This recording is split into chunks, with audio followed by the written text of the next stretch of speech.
Morning, everyone. Thank you so much for joining us for the GLLC web meeting. I'm Jess Leinhart, the director of the Great Lakes St. Lawrence Legislative Caucus, and I'd just like to go over a few reminders before we get started. This meeting is being recorded and will be posted on our website in the coming days. There will be a Q&A portion following the presentations, and you can type questions into the Q&A box or raise your hand at the end to ask a question. Legislators are invited to turn on their videos and unmute to ask a question following the presentation, and I can give that permission. I am pleased to now introduce the chair of the GLLC Burkholz Institute Steering Committee, Wisconsin Representative Lisa Subeck, to deliver welcoming remarks. Thank you, Jess. Good morning and welcome to everybody to the GLLC web meeting. The GLLC coordinates regional action, provides education, and creates a space for collaboration for our state and provincial legislators across the binational Great Lakes St. Lawrence region. We work to advance our policy agenda through meetings like these, task forces and committees, our biennial Burkholz Policy Institute, and our annual meeting. The goal of the Institute is to create policy recommendations that are based on regional best practices. So far, the GLLC has developed policy recommendations for lead in drinking water, nutrient management, and climate resiliency. The 2025 Burkholz Institute will focus on emerging contaminants, PFAS, and plastics. The 2025 class of Burkholz Fellows will be looking at how states and provinces are testing, remediating, and preventing further introduction of PFAS and plastics into our waters. The Institute will be held in Milwaukee, Wisconsin from June 13th to 14th. And I'd also like to mention to everybody that our GLLC annual meeting will be held on September 15th to 16th in South Bend, Indiana. Updates about the meeting will be shared in coming weeks.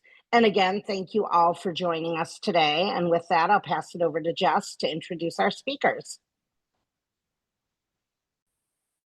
Thank you, Representative Subeck. We are pleased to have three excellent speakers joining us today to talk about federal PFAS and plastic policies in the US and Canada. Andrea Densham, Cassie Barker, and Karen Wersig. Andrea serves as the Senior Policy Advisor to the Alliance for the Great Lakes, working to advance sustainable environmental policy across the Great Lakes Basin. Andrea is an environmental policy expert with over 2.5 decades of experience working with government leaders in state capitals, Congress, and binationally.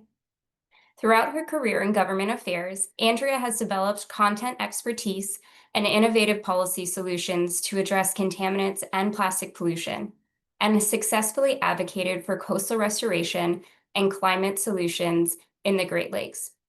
Most recently, she was a speaker at the WWF's National Plastic Strategy Summit. Cassie was raised on the shores of the St. Lawrence and spent her childhood exploring Ontario's woods, beaches, and waterways. She holds a bachelor's in environment and development and a master's in capacity development and extension from the University of Guelph.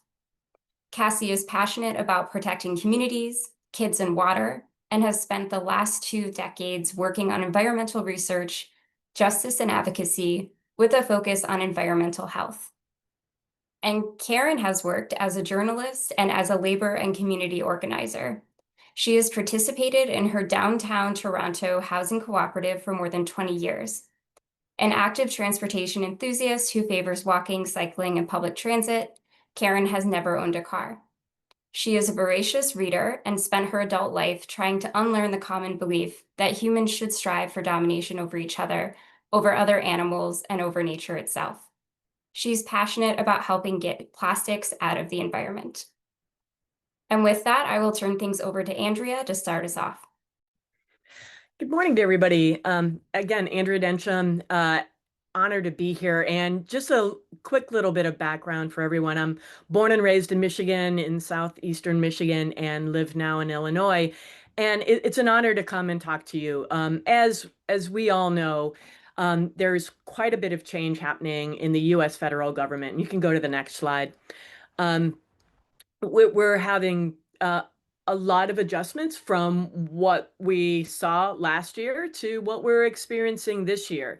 And I'm going to talk a little bit about some of the larger frames at the beginning, delve into some of the specific issues that are emerging right now, and then talk about some solutions and some potential areas for opportunities for all of us to work together and to move forward.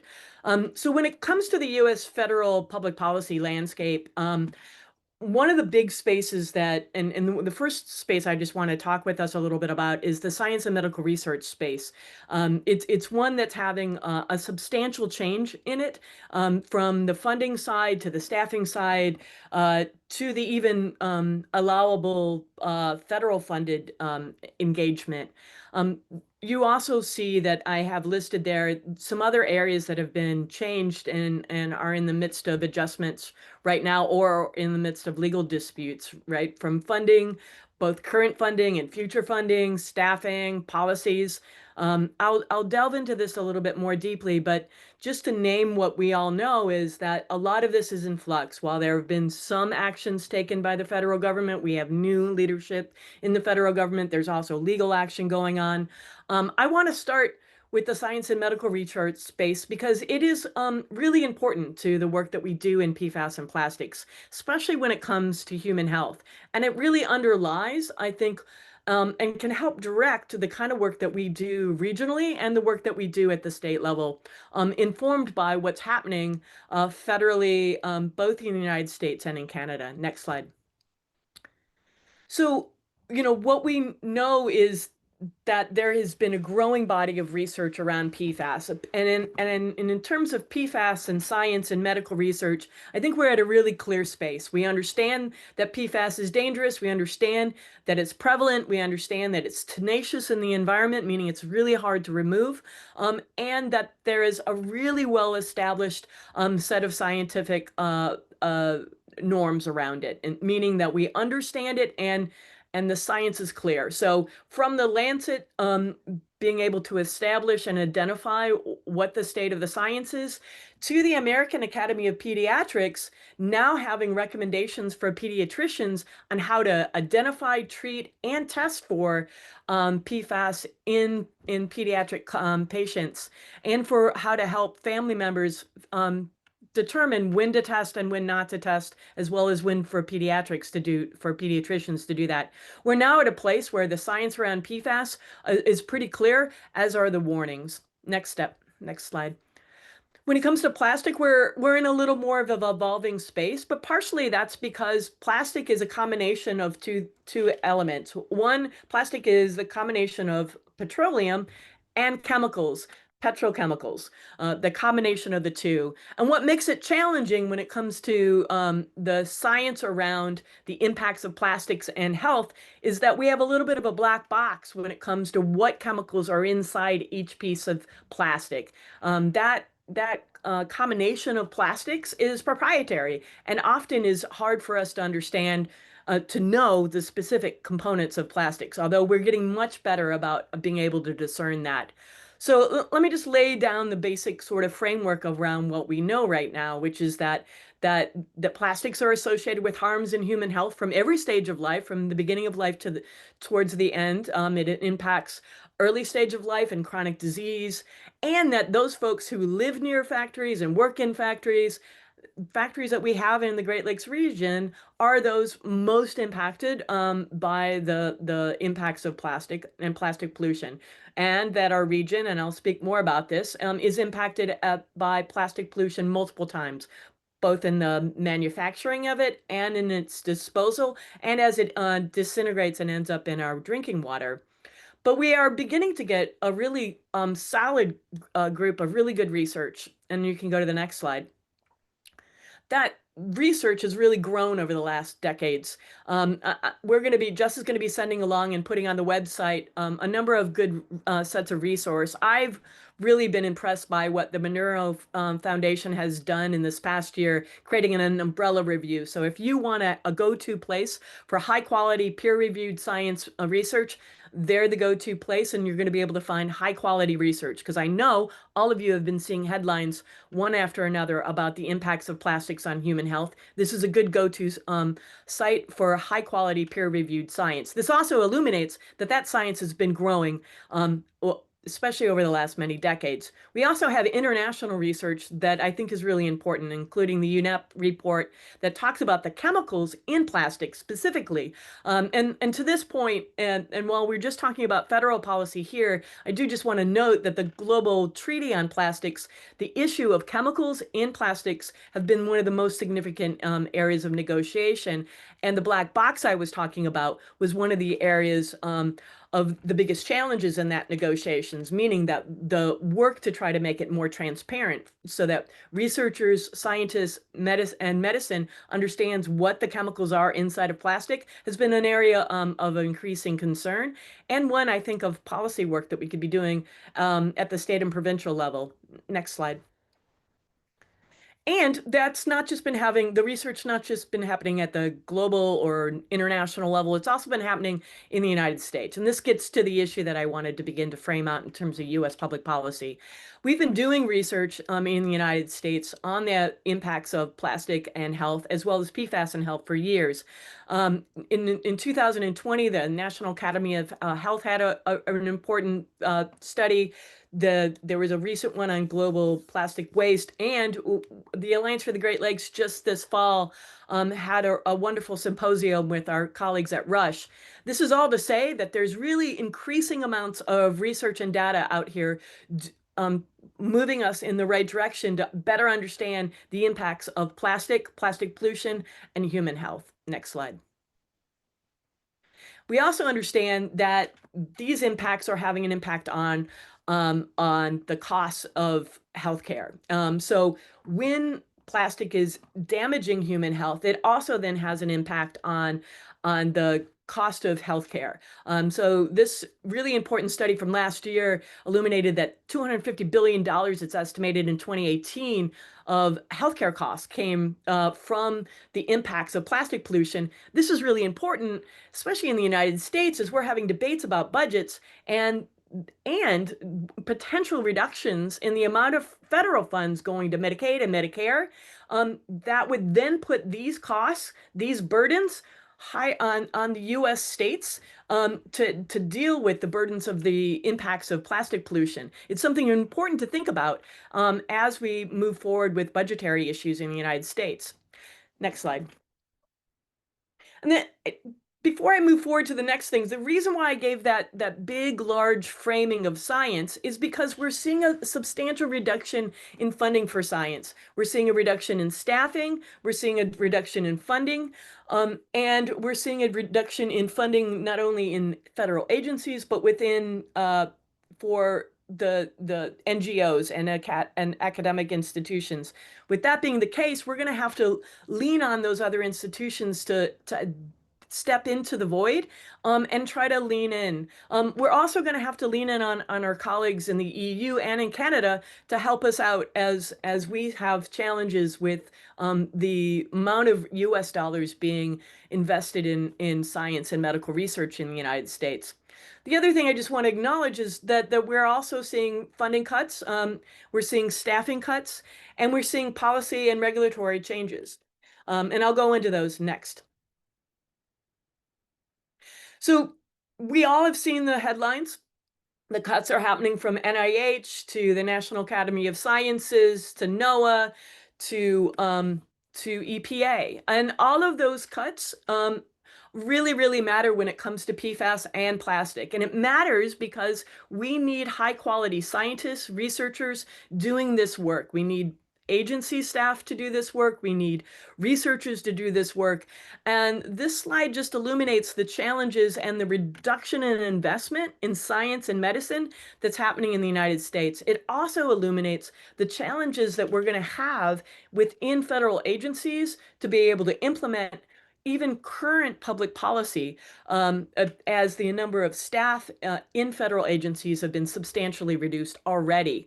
The other thing I just want to acknowledge when we're looking at these cuts is that these cuts have three different elements to them. current fiscal year, where we're seeing some grants that have already been allocated and granted frozen, and then there's litigation on it.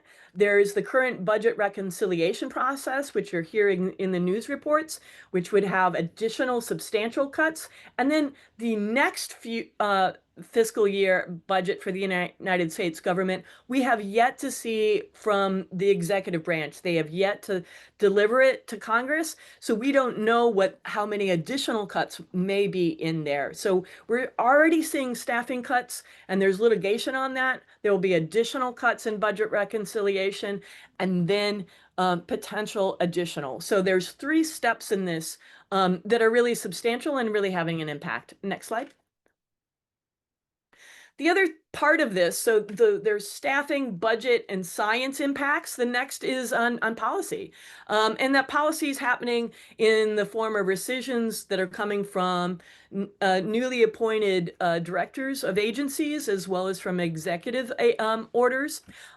We just recently saw this month, and so both of the policy issues I'm going to talk about in the next 2 slides happen this month, and the changes happen within a year. So in April of last year, 2024, the Biden-Harris administration finalized their PFAS drinking water standards.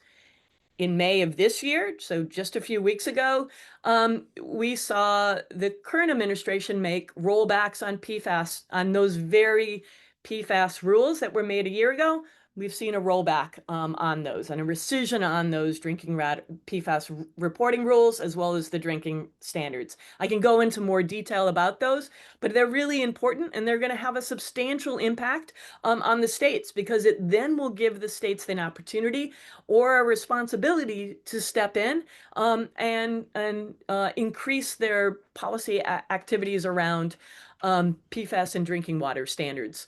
Some of our states in our region already have high standards. Others may want to consider this as an opportunity to do more work on increasing their drinking water standards and examining what the federal EPA's future activities are. Next slide. Similarly, on the plastic side, in the fall of last year, we saw a national strategy to prevent plastic pollution. It was a soup to nuts strategy that really looked at circularity, reducing source reduction, so reducing the amount of production of plastic, moving towards reuse, looking at fixing our recycling system, moving towards extended producer responsibility systems like our friends in Canada have in Ontario and Quebec, and coming up with some really smart solutions. So that national strategy was proposed, and it included procurement changes, so reductions in the amount of purchasing of single-use plastic by the federal government in order to model the kind of changes that it was suggesting that could be happening across the country. And then in May of this month, the Trump reversed some of those. It instead of reducing the amount of single-use plastic that was purchased by national parks, it is allowing those to be purchased again. This has been a back and forth, by the way. There was a time when, during the Obama administration, there was a reduction in single-use plastic being purchased through procurement. Trump came in, reversed that. Biden has done that, has created a national strategy, and now we're back to reversing that phase out. What we don't know is what will the Trump administration do with the national strategy. The national strategy is still on the website, and we're going to have a link to a wonderful webinar from my former colleague, Jonathan Black, who helped create it. And I think it's really worth everybody taking a good deep dive in because it's an important resource. Next slide. And I just want to talk just a little bit about plastic in our Great Lakes and why this really matters. Also where our public is, and then talk about some solutions really quickly. So we all know that big plastic is a massive problem in the Great Lakes region. I just noted that plastics are made out of petroleum and petrochemicals, including things like PFAS. 80% of U.S. voters support state and local policies to reduce single-use plastic. We at the Alliance for the Great Lakes have cleanups across the Great Lakes Basin, and 8 of the top 10 most common found items are single-use plastic. And we all know, everyone here knows and cares about our drinking water, and that's a source of clean and important drinking water for 40 million people. And that matters both for PFAS and for plastic, both of which are contaminating our drinking water.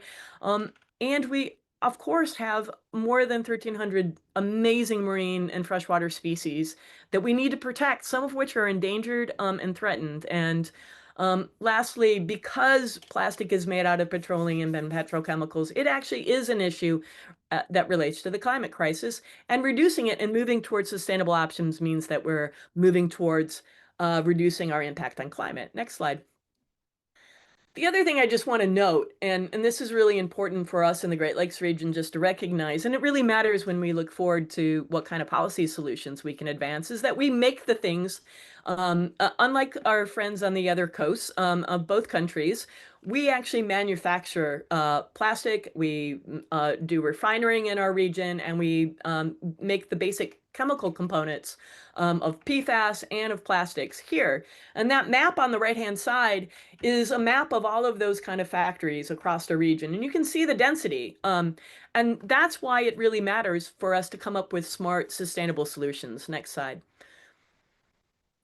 So there are great sustainable solutions. I don't want to just talk about some of the challenges we're having on the federal government, but there are smart solutions that we could advance moving forward. So both federally and at the state and provincial level, we could reduce toxic pollution, improve public health, and protect our drinking water and ecosystems by moving towards more sustainable solutions. Next slide. And there are some really well-established ways we can do that. So I just want to point us to, again, the smart national strategy that was created the fall of last year by EPA, still up on the website. So I encourage everyone to take a look at it. My colleagues at Monterey Bay Aquarium and the Environmental Law Institute also last year developed a really wonderful and thoughtful set of recommendations on federal authority to address plastic pollution. And I'm not going through each slide because it's rather detailed, but anyone who wants to walk with me through the specific suggestions that's there, I'm happy to do a deep dive with you. It is detailed. It goes statute by statute of where the opportunities are for us to take action to in a whole frame from soup to nuts and from the beginning to the end, from manufacturing to cleanup when it comes to plastic pollution and chemicals. And lastly, there's a really great framework that we were able to create in partnership with federal partners and NGO partners. So there's much out there if we want to take federal solutions. There are some bills at the federal level. Many of those aren't moving, and I'm not talking about them right now because I actually think most of the action is happening when it comes to appropriations and public policy solutions. We can talk about some of those legislative solutions at the federal level in questions and answers if you want, but I'm happy to talk in more detail about these types of legislative solutions and regulatory solutions as well. Next slide. The other thing I just want to highlight, because it was a really important piece of research, a report and set of solutions that came from IJC just this February, and it's about water monitoring. It both makes recommendations for both of our governments, both of our federal governments as well as our state and provincial leadership. I encourage everyone to take a look at this. I also think there are solutions here for states to advance these recommendations at the state level. Next slide. And we have a number of other opportunities to win. We have challenges at the federal level for maybe lack of action or maybe rescission of actions that they've taken in the past for the state and provincial level for us to be able to move forward. So ongoing monitoring assessment and the IJC report, the kind of PFAS monitoring that Michigan's already doing, eliminating the worst of the worst, like foam foodware and plastic bags, advancing extended producer responsibility legislation like Minnesota's already done and like states like Michigan and Illinois want to do, and hopefully other states will follow. Addressing things like pre-production toxic pellets, which just makes sense to try to make sure that those don't find their way into our waterways, into our drinking water, or into our streams and waterways. And then doing really smart, innovative things to advance sustainable manufacturing, like making washing machine with filters that prevent filter microfibers from making their way into our wastewater systems, having drinking water refill stations everywhere, encouraging hotels to use reuse more, and just moving towards reuse generally. There are many, many more solutions, but this gives you a menu of opportunities that were in the federal strategy for the EPA federally for the United States federal government, and I think could be solutions at the state level in the United States. And next slide. And I just want to thank everyone for taking the time. I'm happy to delve into more detail of any of this with anyone. And it's a great honor to be able to spend the afternoon with you. Thank you so much. Thank you, Andrea. I think we're going to move over to the Canadian side, and I would like to turn things over to Karen.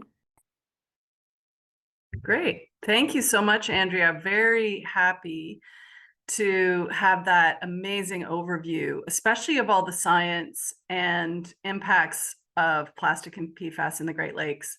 So we'll get into things quickly about Canadian federal policy here. You can go to the next slide. I think I'm going to focus on the action on plastics, since I'm the plastics expert here at Environmental Defense.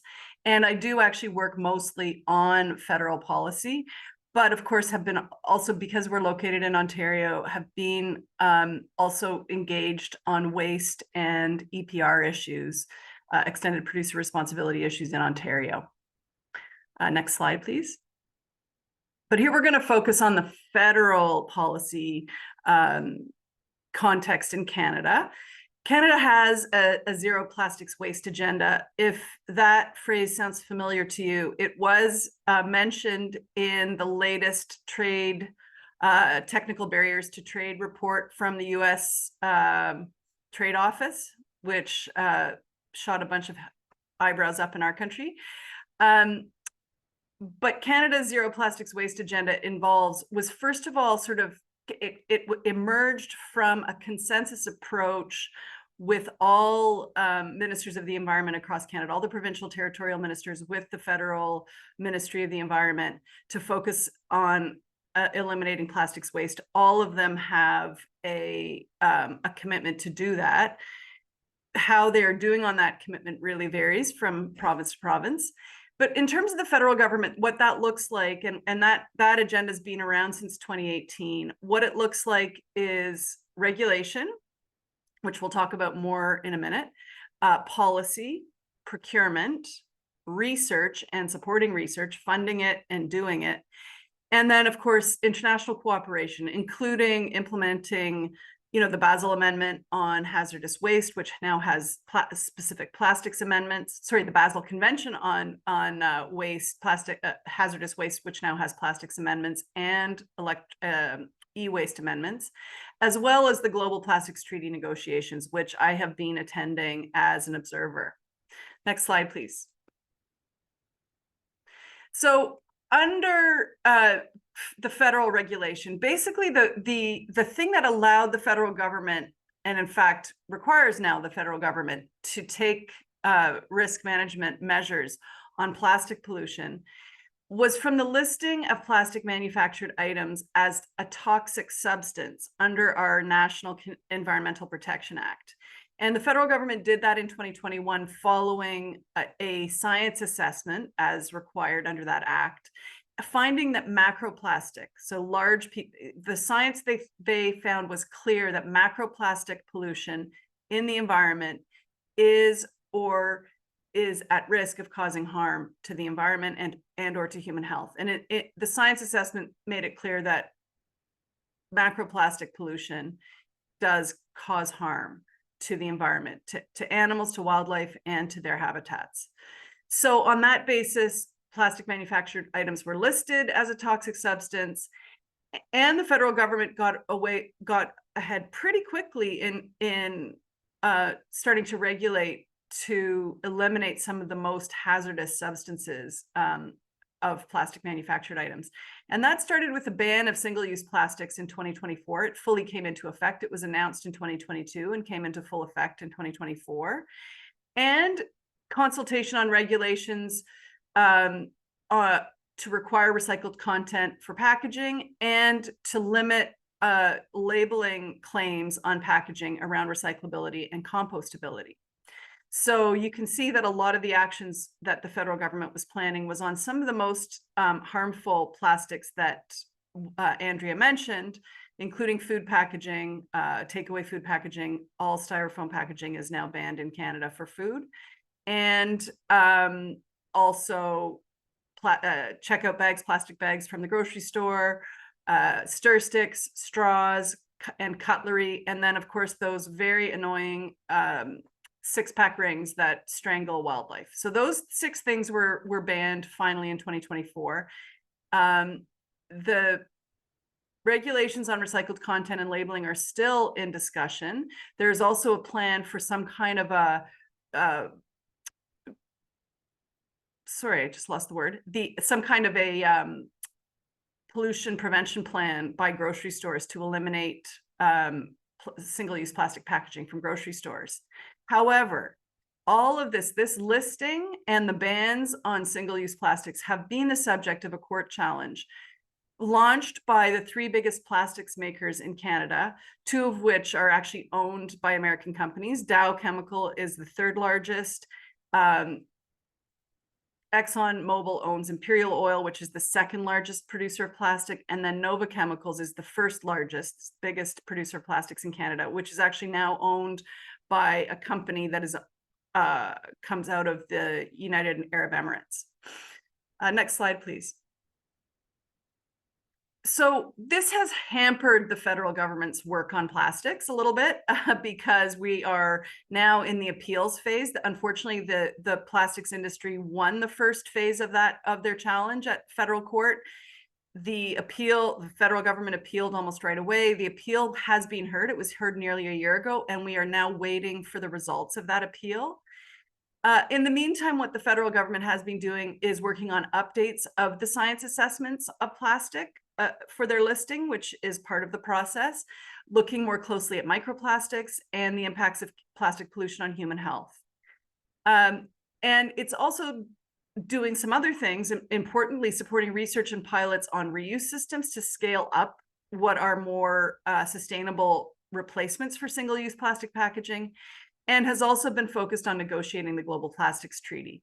In addition, it is starting to look at plastic chemicals in plastic products.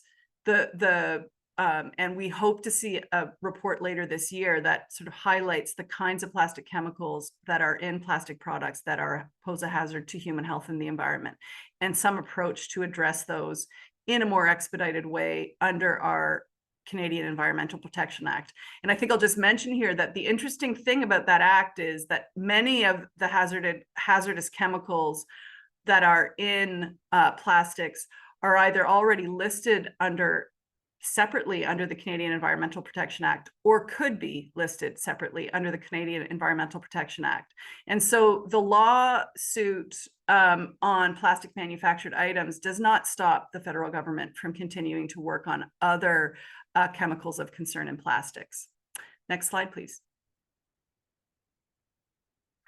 And I just wanted to highlight relationship with provincial initiatives, because part of the court case against the federal action was supported, partly the court case was supported by the Alberta and Saskatchewan governments that produce almost all of Canada's oil and gas. And they claim that plastics is simply a waste issue and a waste management issue, and that the federal government has no role. We, of course, dispute that vociferously. If the listing itself is seen as too broad by the courts, then we believe there are other options for listing types of plastics or classes of plastics under the Canadian Environmental Protection Act, and we fully expect the government to continue trying to regulate plastics.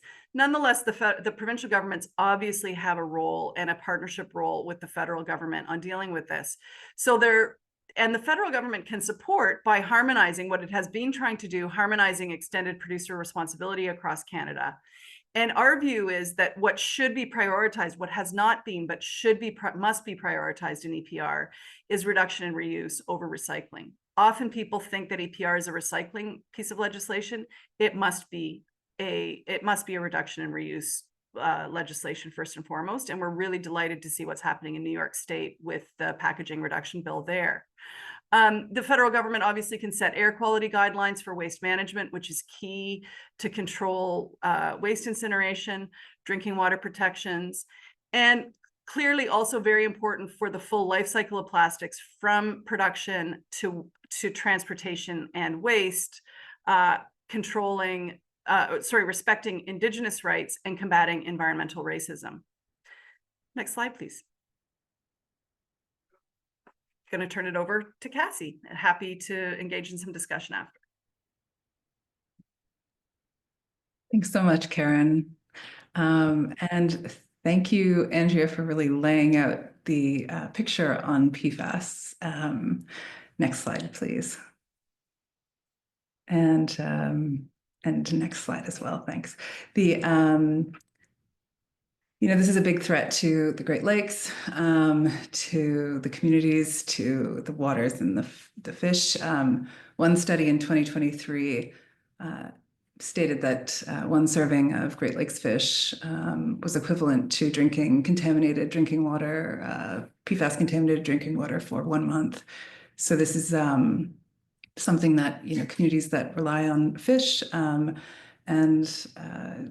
it's a major injustice that, our fish are being contaminated to that level, but also that we are, in addition, being contaminated. Canada's research on this has shown that 98.5% of Canadians have PFAS in their blood, and I'm sure it's not that different on the other side of the border. So we are, dealing with a massive contamination issue, and the way that Canada has tried to tackle this has to, take the science on this, which in 2015, there was a big push from PFAS researchers to talk about PFAS as the large grouping. At that time, we were talking about a few thousand. Since then, the class, has been estimated to be closer to 15,000 chemicals. This is a big group that really suffers from what's called regrettable substitution. We started out with a small group of PFAS, PFOA, long chain perfluorocarboxylic acids. They were some of the initial substances that were identified, and in Canada started to be regulated, starting the process in 2006. And we got restrictions with some exemptions, but this is the toxics whack-a-mole. We regulate some, and then a bunch of lookalikes pop up in their place. So we're sitting with a massive contamination issue that really scientists are discovering. Hundreds of product types have been identified as having PFAS applications. And so this is, a massive issue that, Canada decided in 2021 that they would listen to the science. They would actually start thinking about this issue beyond the substance by substance approach and deal with it as a group. So this initial notice that they would be assessing the class really set off, as you can imagine, all of you who would be subject to a wave of lobbying on this type of initiative. So we, saw the effect of this. We got an assessment in 2023 talking about the class. Well, that was reissued in 2024 after some pretty aggressive pushback. In that case, they excluded one grouping of these known as fluoropolymers. But even with exempting the subgroup, we are still seeing thousands of PFAS and being labeled as toxic here in Canada. Earlier this year, we saw that draft listing under our Canadian Environmental Protection Act, or CEPA. This is a draft we are really hoping will be finalized shortly, that allows the government to then make regulations and start to identify the target products, a major one of which is firefighting foam. In Canada, we, to Andrea's point, we didn't produce PFAS, we mostly import it. A lot of the characterization that's taken place is mostly based on firefighting foam uses, releases, and hotspots. So, but as we all know, there are many applications, industrial, and as we mentioned earlier, in products. So this is certainly not a point source issue. And as a northern nation, one issue that we're dealing with is what's called transboundary contamination to the north. So atmospheric PFAS that is making its way to the far north. We're seeing very high levels in communities that certainly don't consume a volume of PFAS products and create any sort of volume of waste, but the species on which they rely are being highly contaminated, and so the impacts are being disproportionately borne here amongst Indigenous populations in the north. So this is something that has effects for people who certainly have not profited from PFAS production or products. And so, next slide, please. So not only are we seeing kind of this class-based approach, which has been quite positive, we're also seeing other agencies really taking up a whole of government approach. So, really the high bar where we're starting to see prohibitions. Canada has been doing work internationally at the Stockholm Convention, which just wrapped up earlier this month, in terms of the nomination and getting these long-chain carboxylic acids listed to the Stockholm Convention. We have also seen issues with biosolids, which many of your states are quite familiar with.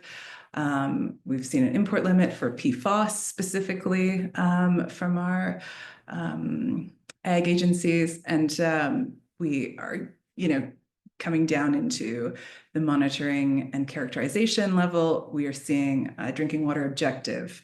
Again, not for the class of PFAS, we've only got 25 PFAS included in this, but a little different from some of the approaches in the US, which focus specifically on PFAS, PFOA, maybe some other Gen X and some other specific substances. So we are also trying to apply some of that group thinking to our water monitoring. And Canada's also doing some interesting work in terms of the mixtures of PFAS and how that is impacting air, water, soil, and species, because most of our research, as we know, is really based on a lot of the contaminants, the specific PFAS that those regulations that began back in the mid-2000s. Next slide, please.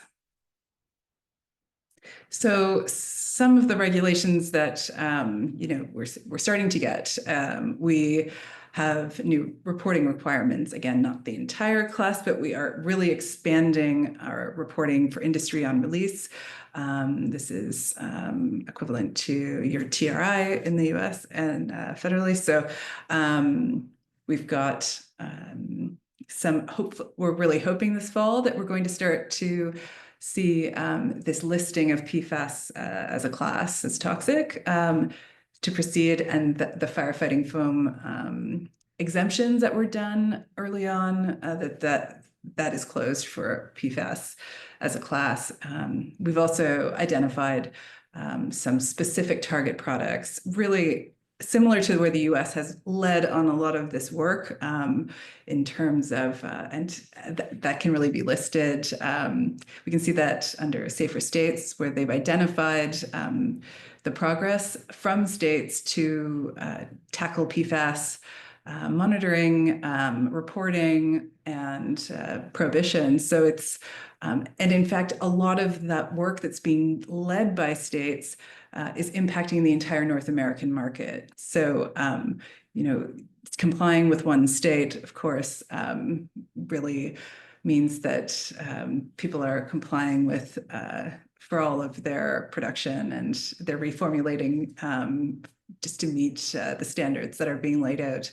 There have been, in addition, some voluntary initiatives that were brought forward, particularly in takeout food packaging and so on. But I think these regulations are really leading the way and setting the bar that these companies are meeting. So that's hopeful. And find the last slide, please.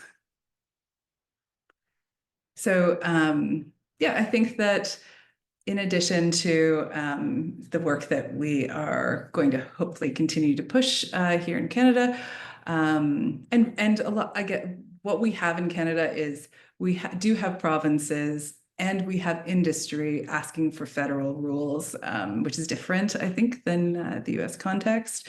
So we really are looking for the feds to set these rules in motion to expedite, hopefully, some of the product work, given that many of the target products, from cosmetics to food packaging, paints and coatings, textiles, including firefighter turnout gear, a lot of these sectors have already moved because of the US state-based work. I think there's another layer to this, which is the producer and polluter accountability pieces.